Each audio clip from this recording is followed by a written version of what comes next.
My guest today is Mariel Martin. Mariel Martin is a psychic medium, palm reader, and arc healer who works as an international advisor and counselor. Having survived an NDE experience in 1976, her spiritual journey brought her to helping others. She brings insight to all who need inspiration in their life. This includes readings on your life path, relationships, life purpose, gifts, and talents. She tunes in and gives guidance by translating the map you carry in the palm of your hands.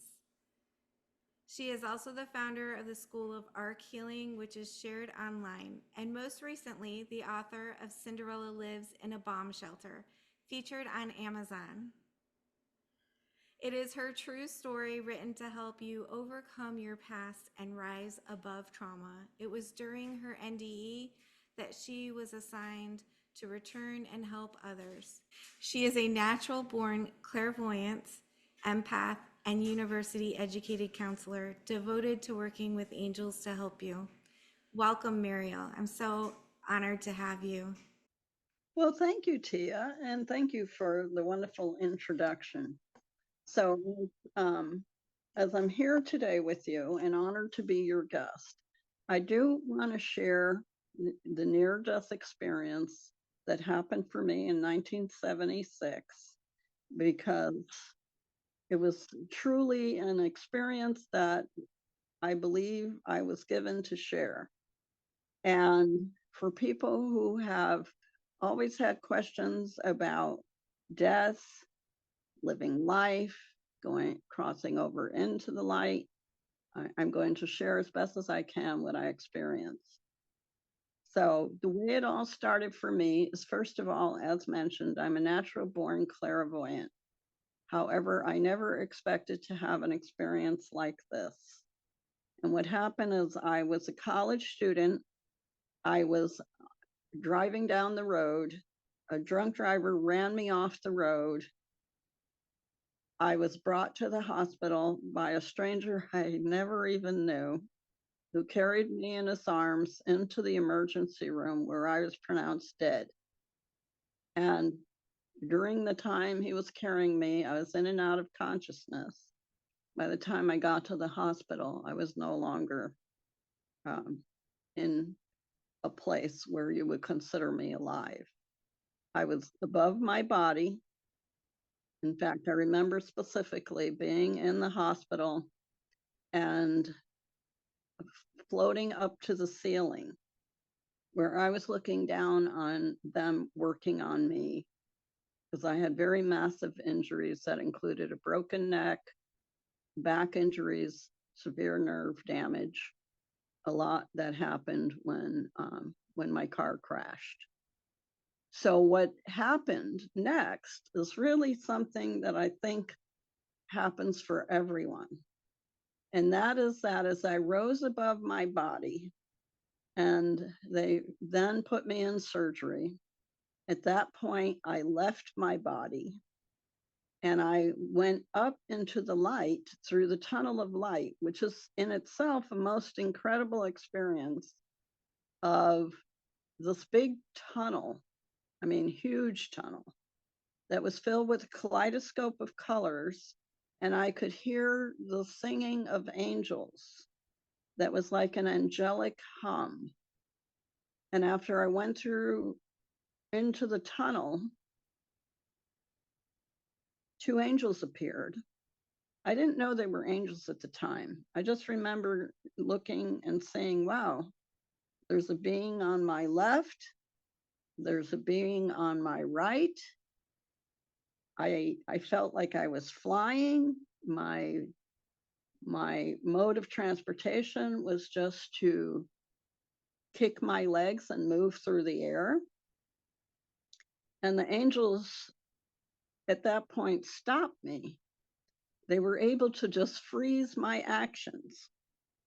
A sensation I'll never forget. It was just like they said, stop, and then I couldn't move.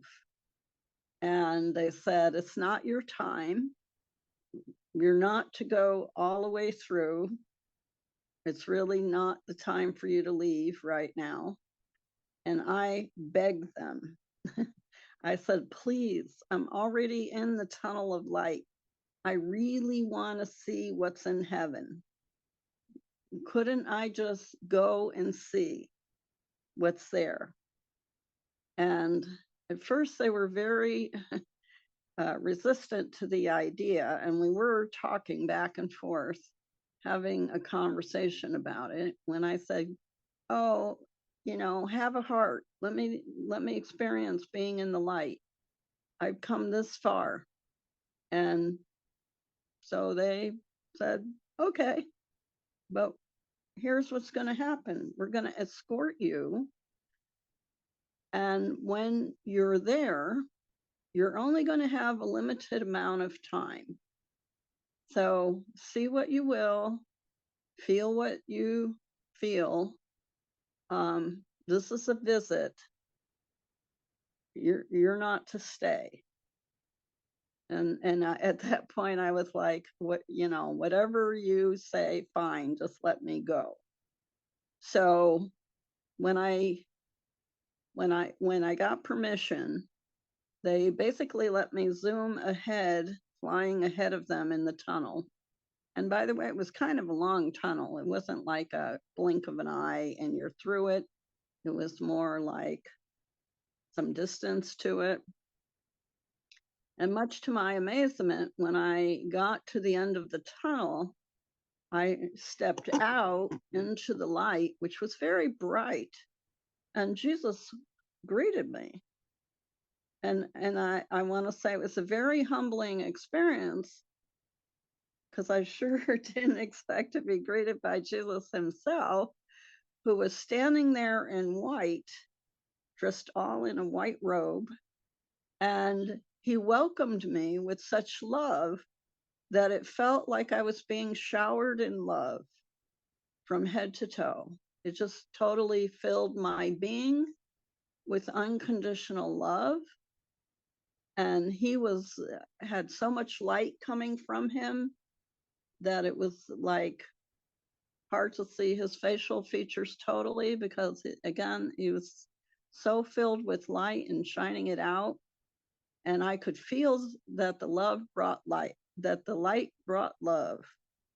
So much love that it felt like 100,000 people were welcoming me and just sending me their love. But of course, this was all coming from Jesus, and there were angels all around too. So I felt very humbled, but very welcomed.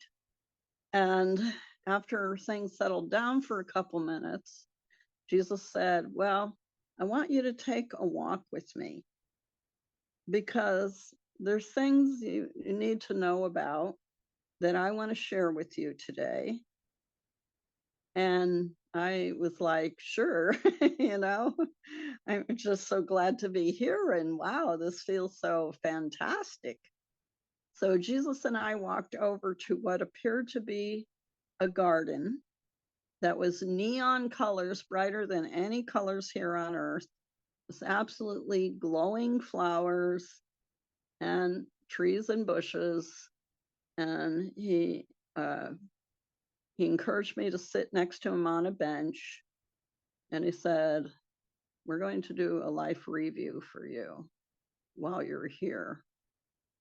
And I was like, oh, okay, sure. So while we were sitting there, the floor beneath our feet became transparent. It was like it was a glass window beneath our feet instead of the flooring. And he said, now look over there. And as I looked through the glass transparent floor, and again, there were beautiful glowing flowers all around, I could see the city below. And, you know, people were there, but they were far away, like as if I was up in a helicopter or plane. I could see people milling around. They were tiny because it was so distant. And he said, this is where we're going to show you things about your life. And then it zoomed in, the scene zoomed in to where I was seeing movies of my childhood. And it was very intense because I had survived a childhood of abuse with a narcissistic mother and helping raise 7 siblings. And he said, I want to show you the meaning behind things. And I was like, wow, okay. So we went from scene to scene, with each scene, him explaining to me that as difficult as life was, there was something I gained from every situation that was to help my soul grow, and that no matter how intense it had been, he wanted me to know that there was something I was learning from that, and to not hold on to the pain, but to instead think more about celebrating the learning that I gained. Now, I can tell you when I was experiencing the abuse as a child and having all the responsibilities of an adult since I was about 4 years old, it didn't feel like a blessing at all. But what he was pointing out is there would be something special that I would gain from all that. And he said, I need to keep this a little short, so I'm giving you a life review and summary instead of the whole long thing. But please know, he said, that even when you are suffering, you are gaining a blessing. And I thought that quite profound. Sat with that thought a bit. And then after a while of seeing, I would say, about a dozen major events in my life, he said, well, that's what we're going to give you today. And that's what I can give you today. And know that you're always loved, because you are actually an expression of love. And then 2 angels that had brought me through the tunnel came up and said, time for you to go. And I was saying, no, why would I want to go back there? You know, it was really hard. And there was so much that I had to endure. And now I have all these body injuries from the guy plowing into my car. Please don't make me go back there. And they said, well, we are asking you to go, as your help will be very much needed. We need you to first take care of your mother and your family like you have been doing. And then there are many other people we want you to help. And we also want you to bring a greater understanding to people from your experience here. So we're asking you to please know you're to be back in life, doing the good things you are doing, and also more that will come to you. You have just been beginning to learn about love, and you're going to learn a lot more about love by going back. And then eventually, at the end of your time, which is not now, you will be coming back. So with that being such a convincing discussion, I reluctantly said, okay, but I'll only go back if I can have these angels with me, because I really have been feeling unprotected in my life. No one, hardly anyone has been there for me, and I really need some help if I'm going to do this. I don't want to do it all alone. And Jesus nodded, okay. And the angel said, yes, we'll come with you. We'll be with you. We'll be with you by your side all the time. And that reassurance made me feel better about coming back. So when I came back, it was a very fast process. It honestly, I just like quickly flew through the tunnel again. And when I got to my body in the emergency room on the table, I would, again, I had been lying there dead. And they were actually looking at, wheeling me out of the room and just saying that's her life's over. When I sat up like a springboard, my body just, it felt like I slid into my body like a baseball player flying into home base. It was like a zoom process, quickly in through the top of my head till my feet connected with the room and everything there. And that's when I sat up like a springboard, surprising the heck out of the doctor who was in the room. When I sat up, he said, "Oh, we thought you were dead. Oh, good. We saved you. We saved you." And I looked at him quite perturbed because I was still adjusting to the idea that, that I was back in this life and not getting to stay in the light in heaven like I wanted. And I said to him, "No, you didn't save me. They sent me back."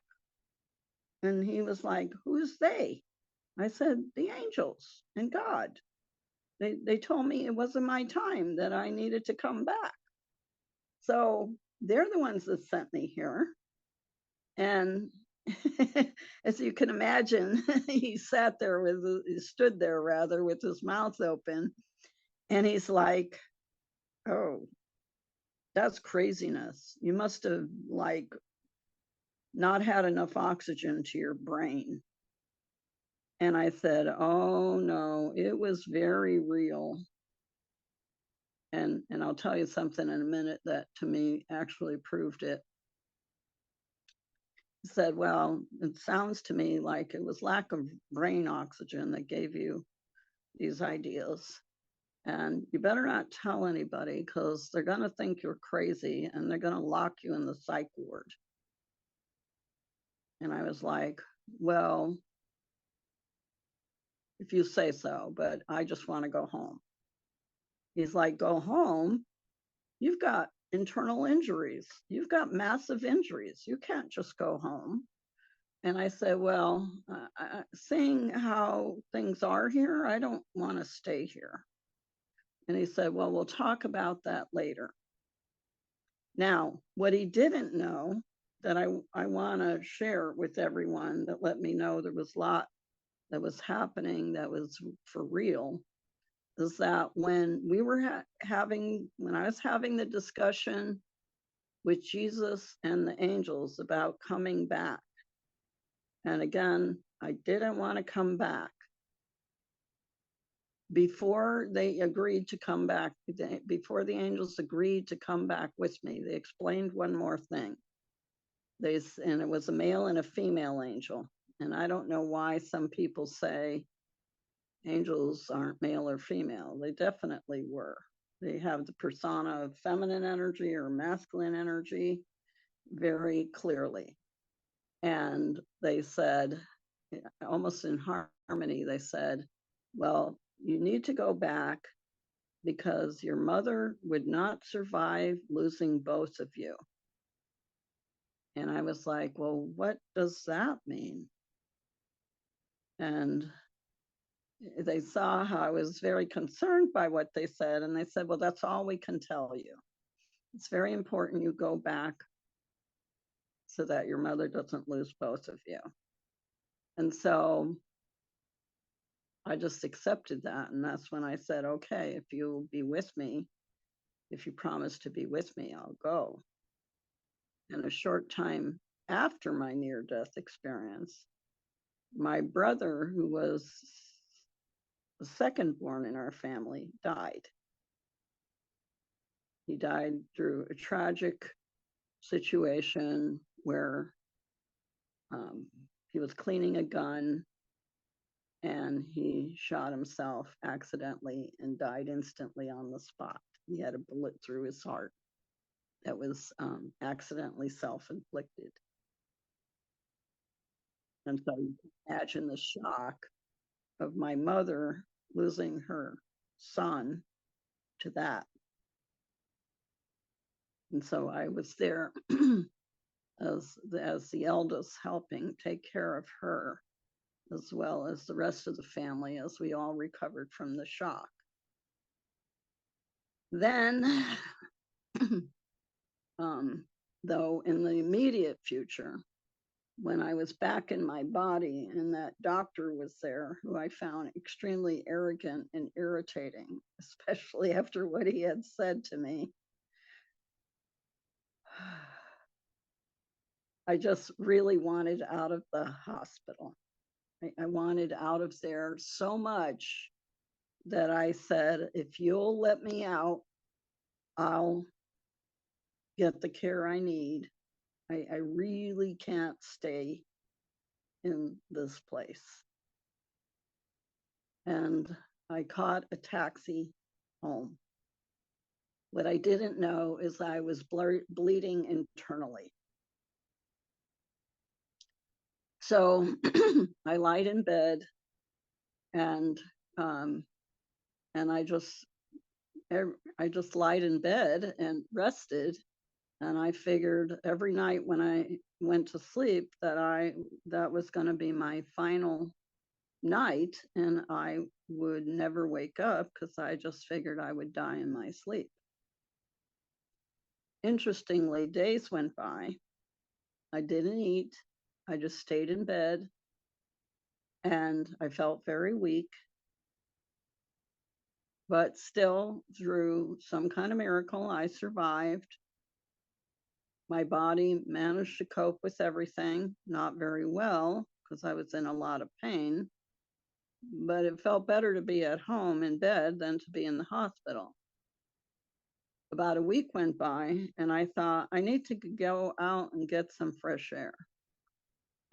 I felt like I was at a place that was kind of like a healing plateau. And again, I had the angels with me that were letting me know. They were on each side of my bed. So I was communicating. We were having conversations actually, and they were sharing wisdom with me while I was resting in bed. And I said, well, I really feel like I need to get out and get some fresh air. Could you help me? And they said, okay. I lived on the 4th floor in a city building, not far from the college where I went. And I got in the elevator and I walked out on the street. And as I began to walk very slowly, because it was very painful to walk, but I was appreciating getting some fresh air, people came from every street that was there in every corner and surrounded me. And I was like, what's going on? Why are you people following me? And they said, oh, don't you know? You're all lit up. You're glowing like a lighthouse or something. We've never seen anybody do that. You're just got all this bright light that you're glowing. And we want to know, how do you do that?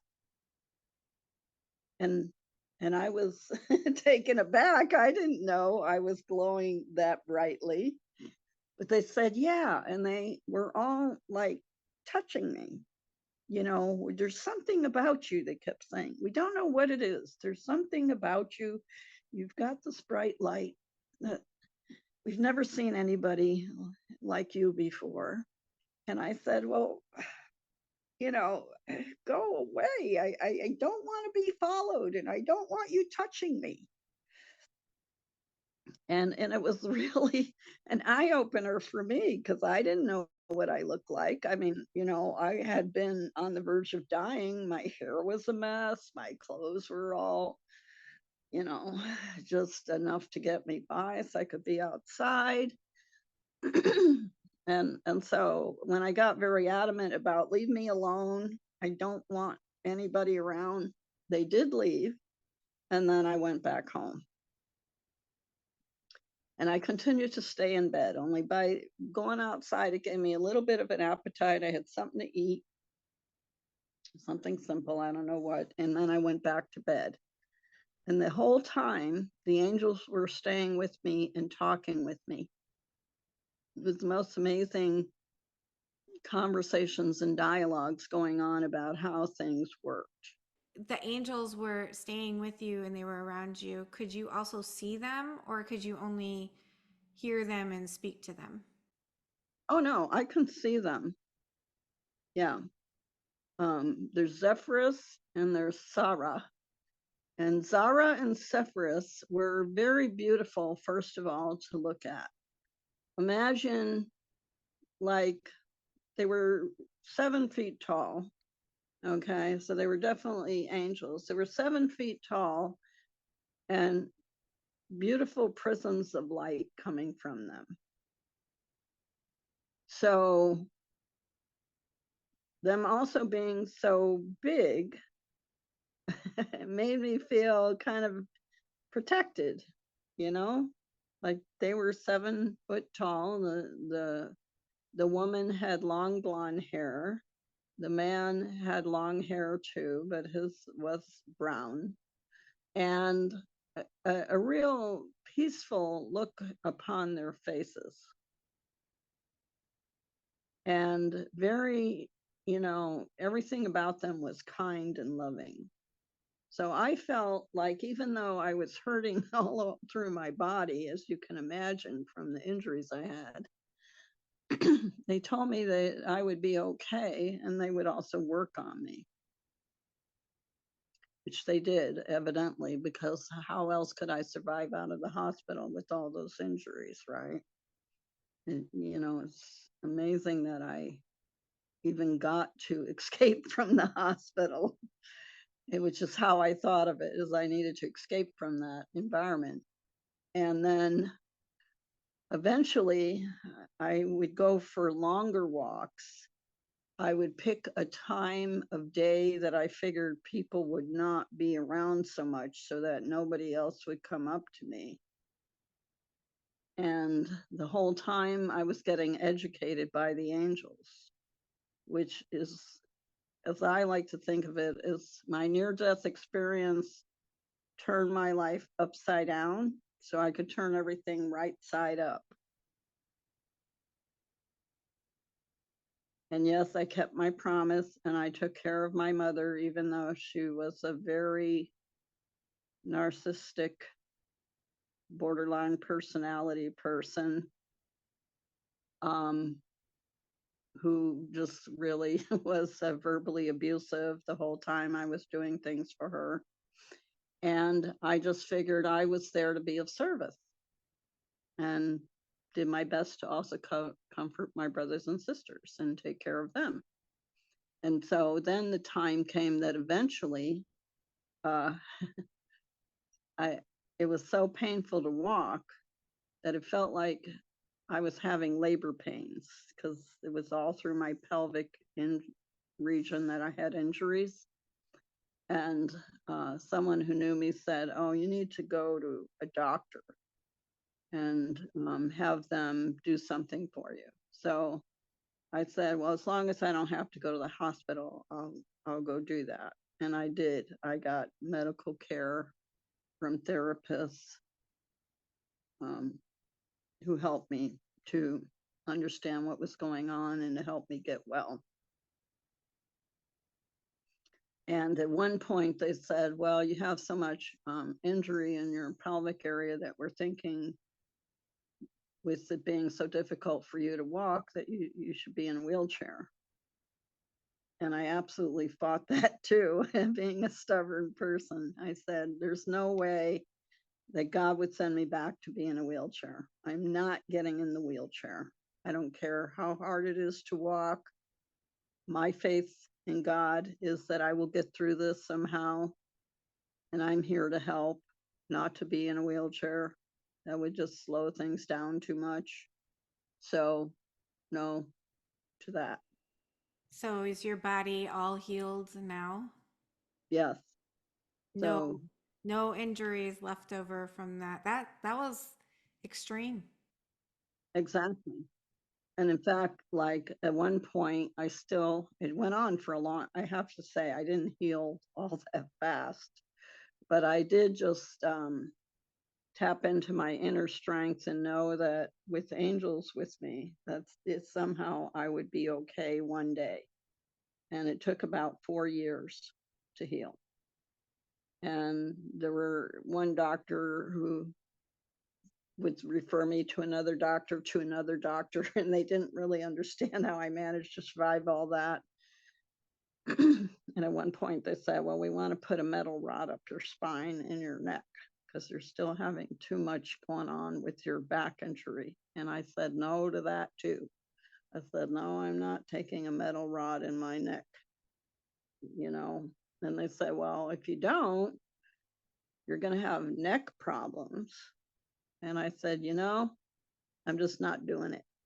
And you know what? I don't have any neck problems. None. And they predicted all this gloom and doom stuff that, if I didn't do what they said, this would happen, all these bad things would happen.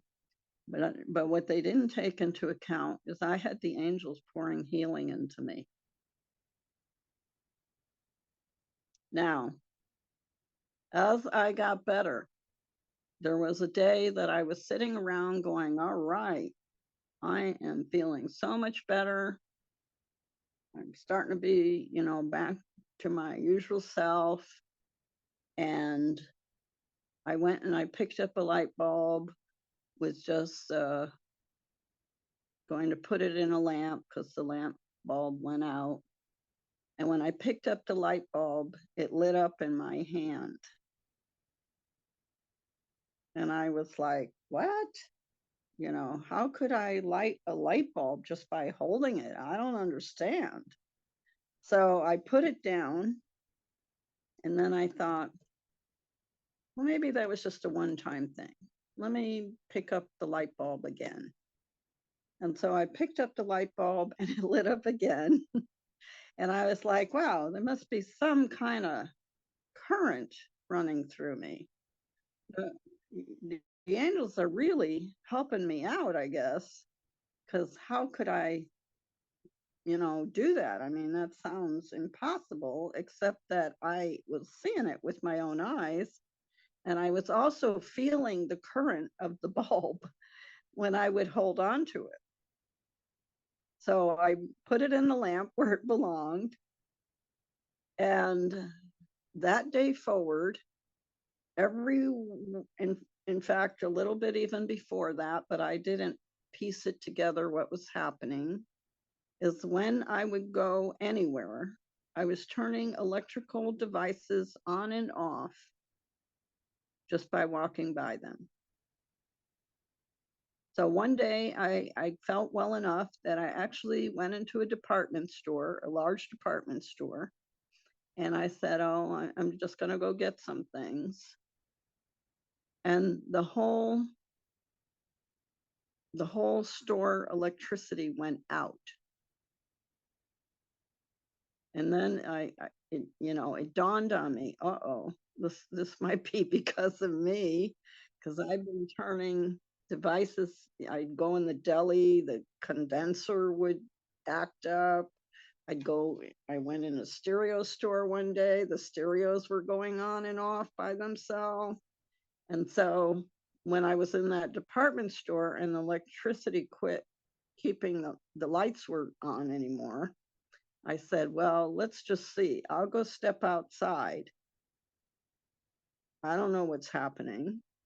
I stepped outside. The lights came back on.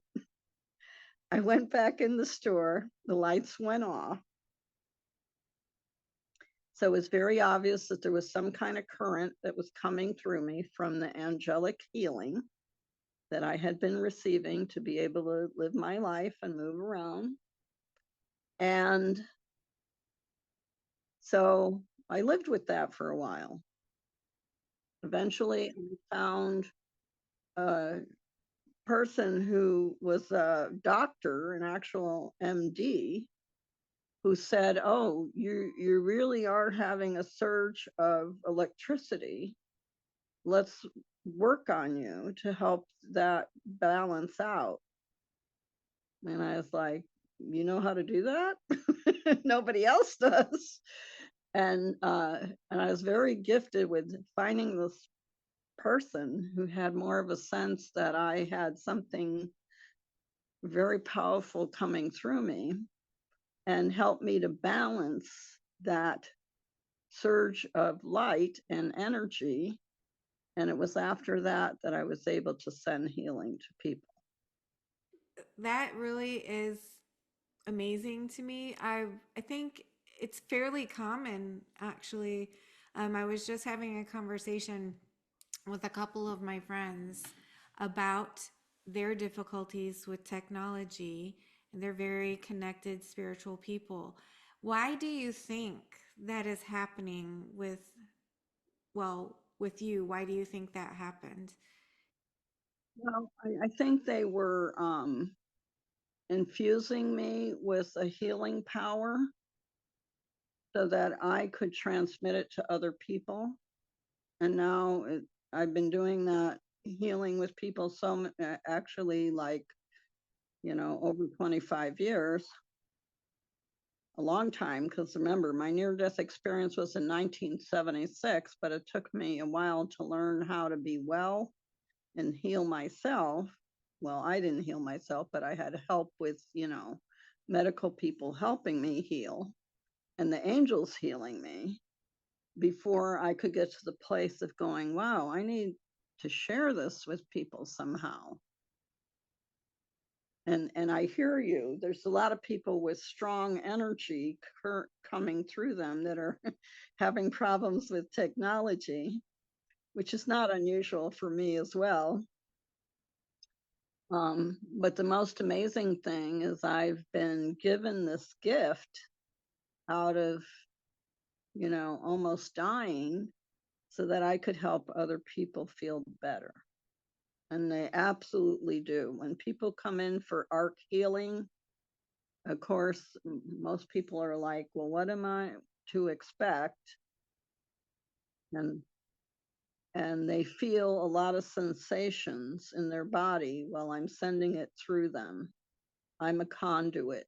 I'm not doing the healing. I'm letting the angels send it through me to them. And, I want and to that, I want to pause right there because before I want to talk about the arc healing, but right before we get there, I have a couple questions about your near death experience. Is that okay? oh, absolutely. But I just want to say that everyone who's come for the arc healing has noticed very tangible changes. It sounds like it's a powerful healing modality, and we'll dig deeper into it in just a minute. Um, Sure. when you were with God and you were having your life review, could you feel the presence? What did it feel like for you to be in that space? Well, Jesus just kept filling me up with love. I had a childhood that was no love there, really. Very little love in my childhood and a lot of abuse. Okay. And so, what was really astounding to me was that he just like filled me with love, like I was under a shower. And it was, you know, from above cascading all through me. No, that's beautiful. And you said that he wanted to keep your life review short. Was that because maybe he didn't want to share too much with you because you both knew you weren't going to stay? Why did he want Right. to keep it short? I think because the my body could only be um, there for a certain amount of time, so they didn't like put me in a coffin or write me off. And the other thing that, in answer to your question, that I want to mention is I think he kept it short so that my body would have what it needed to return. Enough energy to continue on. Right.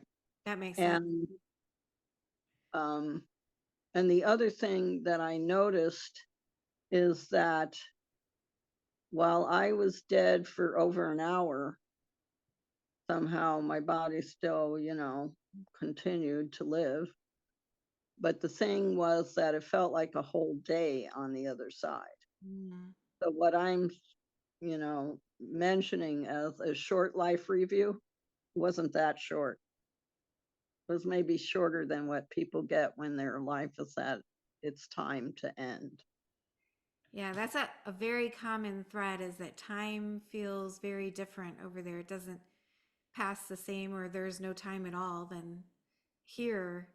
So they people can be gone for what feels like months or years even when it was only minutes or seconds here. Did you experience that? It sounded like you experienced that. Oh yeah, it felt like I was there all day, like 8 hours, when in fact, I was out of my body, confirmed, for a little over an hour.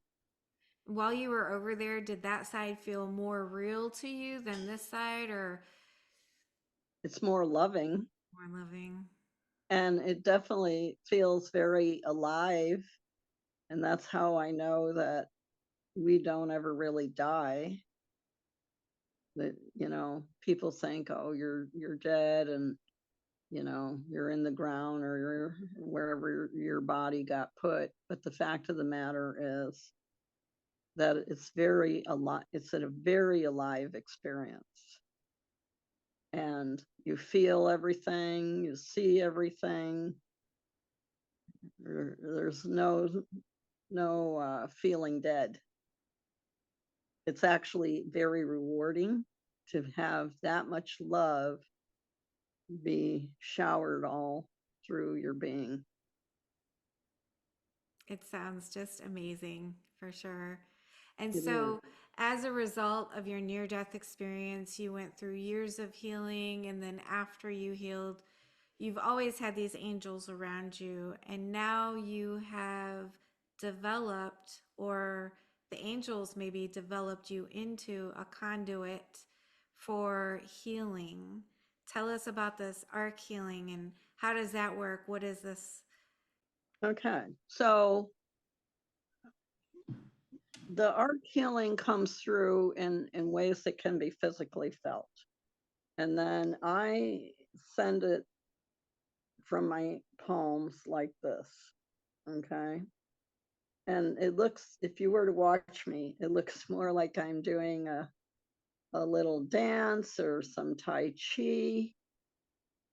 But the thing is, people feel the energy pulsing in their body when I do that. And other people even have other experiences like like what's the word, levitating out above their body.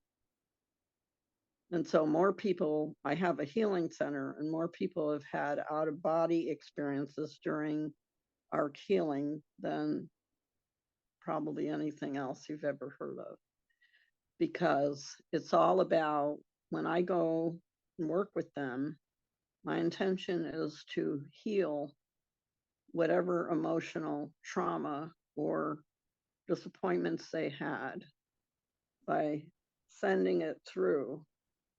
And everyone, after the process, becomes lighter, more relaxed. And I also open people's third eye, which I was also shown by angels how to do that. So it's quite, as you can imagine, rewarding that someone comes in and, let's say they have, well, people have been healed of migraines, tumors, cancer, um, just a whole host, backaches, a whole host of maladies. But then other people who come in who are totally well, and they just want to know what it's like to be lifted up by the angels. They also have incredible transformative process that happens with them. And that could be anything as simple as attracting love or just feeling way better in their whole life, the happiness and a joy that they didn't have before. And I just feel really good that I can facilitate them getting to a better place. I do a guided meditation with people to help take their mind off to overthinking. That's really the purpose of talking while I'm doing the moving the energy around. But I want to say the role that I play is I'm moving the energy around. I can actually feel that happening in my hands. And then whatever happens with them is designed for them by the higher power, not me. Does it feel like warmth in your hands? Or what does the energy feel like? No, one thing I've learned to distinguish is not warmth coming in, but based on feedback from clients, I put together the school because I learned different things that were important for the healing process, and I wanted to share that with people so they could do it too. When you're having a warmth sensation, like often can happen, let's say if you go to a really good, massage therapist, that's because you're getting physical healing. Physical, like, something not working right in your body. But what I specialize in is bringing in cold. So usually more than anything, I feel cold coming out of my hands, but it's very vibratory. And so my angels explained to me that that was because in the spiritual realm, it's a cooler temperature. So when you receive a healing that is feeling cold, that's because you're actually at a higher frequency that is that temperature. That's interesting. I didn't know that. You learn And something new so every day. when I do healing, I always give people a blanket. Because really, more often than not, people will say, wow, I suddenly got very cold. Yeah. So is this something that you're standing there and the angels are standing next to you and they're putting energy that flows through your body into the physical realm, or is it coming directly from another realm or dimension? How does the energy move through your body? Where does it come from? Well, it comes into the top of my head, which is where the crown chakra is. And it's where actually all of us, whether we know it or not, are receiving divine messages. Okay. So I agreed to receive the arc healing in the top of my head, and then it comes into my arms and I can send it out my hands. And again, the changes are very physically noticeable. So when people ask me, how do I do it? I go, I don't know. I just standing there being the receiver, actually. I can't explain it all, but I can totally know and do my best to explain it, how the angels are giving it to me to give to them. And there's lots of angels. There's scores of angels for all of us everywhere. I feel very blessed that archangels taught me this. But then there's also regular guardian angels that are with everyone. And we all have angels that come in from birth. From the time we are born, we have angels with us because the human experience is what I now refer to as boot camp. Because it is really hard. It's just a really, a lot of challenges involved in life. The best way I can explain it is that the healing makes you lighter, more peaceful, and calm. At the same time, it removes a lot of things that are causing your body discomfort.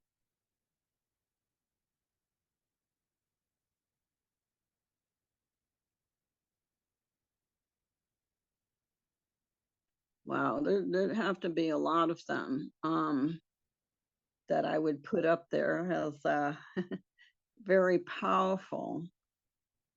But I would say someone who had migraines 50 years from trauma they suffered as a child, just totally the migraines disappeared and never came back again. And they had a head injury that required surgery when they were like 3, and they carried that discordant energy 50 years, and we managed to clear it out. That is pretty miraculous, very powerful healing. Yeah. And another woman came in who had a brain aneurysm that was in her brain stem. And I worked with her to the point that when she went in for the day they said they were going to operate on it, the doctors made a comment that was a real eye opener. They said, "Oh, that's something. Right now, it doesn't look like you need the surgery." Yeah, they went ahead and did the surgery because it was scheduled, but that was the comment the doctor made. So he said, "Wow, it looks like your body's healing it." And then she got operated on, and she's been well ever since in a life-threatening situation, which a brain aneurysm kills people usually. Do you believe your angels, the ones that are with you now, have they been with you since birth? No, I think they're new ones. Angels can come and go, but that's a really good question. I don't think I really got to know my angels that were with me from birth, but I just had a sense that since these angels working with me are, and angels have special assignments, they have what I call specialties. I think these came in because, I was on the brink of death. So they came in to heal you and then for you to realize or help you realize your life's purpose, Which is to be a healer. which is to be Yeah. a healer, yes. Yes. So you have a center, and where is this center located? It's in Portland, Oregon. Portland, Oregon. Okay. Yeah. Beaverton actually is a suburb of Portland. Hmm. Do you ever do distance healing? Does that work with this type of modality? Totally. So I don't usually share this, but since you asked such a good question, uh, I once had an experience where I have a website and people do call me from all over. People tell me that when they visit my website, they get a strong urge to call me. So one day, a man called me from Africa. I was like, "Wow, you found my website all the way in Africa?" And he said, "Yes." He had found my website when he kept typing in healer, healer, I need a healer. And he called me and he said, "Look, I'm in so much pain. I got beat up by terrorists. Could you please help me? Is there any way you could send the healing over here to Zimbabwe?" And I was like, "Well, I think so. Um, why don't you go lie down, um, hang up the phone so you don't run up your phone bill, and I'll work with you for about an hour and then let me know how you are." So we did that. And the next morning, he called me all excited saying the pain was totally gone and all the injury to his back was gone. And he felt completely well. And thanks to the healing he received that I sent him, he was able to then make plans to get out of there. I also have sent it to the uh, to war zones, and I get calls from people. It is really amazing to me that somehow they're guided to find my website, and then they call me and say, "Help, help." And of course, in those kind of dire situations, I just donate the time. And then they call me back and say, "Thank you. They're feeling so much better." And we're talking like, the Iraqi war, the other wars that are over there. Yeah. I get up in the morning to do that, and then I start my day. There is no real time and space. So distance healing, when you're working with energy, it doesn't recognize the space, the distance. So I think, is that how it works? It's just Yeah, it works the same whether you're sitting next to me or in my healing center or some other country. It's all so amazing that that I think it's like you're saying, distance is kind of an illusion. Time can be an illusion.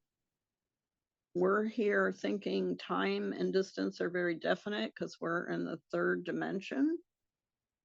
But working with angels has showed me that this is interdimensional healing. It doesn't know the limitations of the third dimension, which I'm just grateful I get to help with that. absolutely. It's amazing when you find your life's purpose and you're able to do what you love. It just makes everything click into place and your life so much better.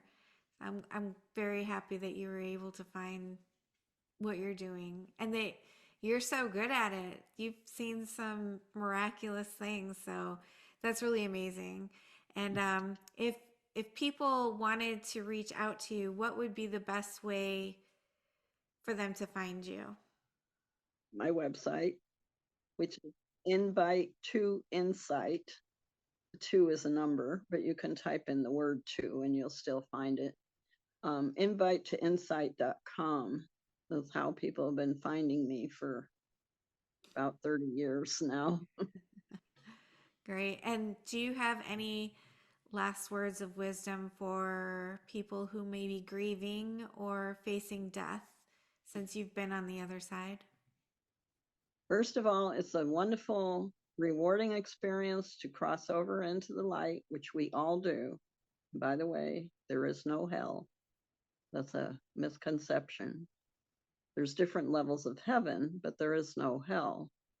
And so, first of all, I would say know that it's a transformation and that your loved ones can reach you from the other side because the cord that attaches your heart to theirs is still connected. That love you have is eternal. And we just transform. We don't really die. Our souls are eternal. That's absolutely beautiful. Thank you so much for being my guest today. It was an absolute pleasure to have you. Thank you. And also, I hope everyone knows you have your angels with you. You are not alone in this. We are all getting help in ways that are really quite amazing. And that's important for everyone to know. Absolutely. I agree 100%. Mariel, you have a wonderful evening. Thank you, Tia.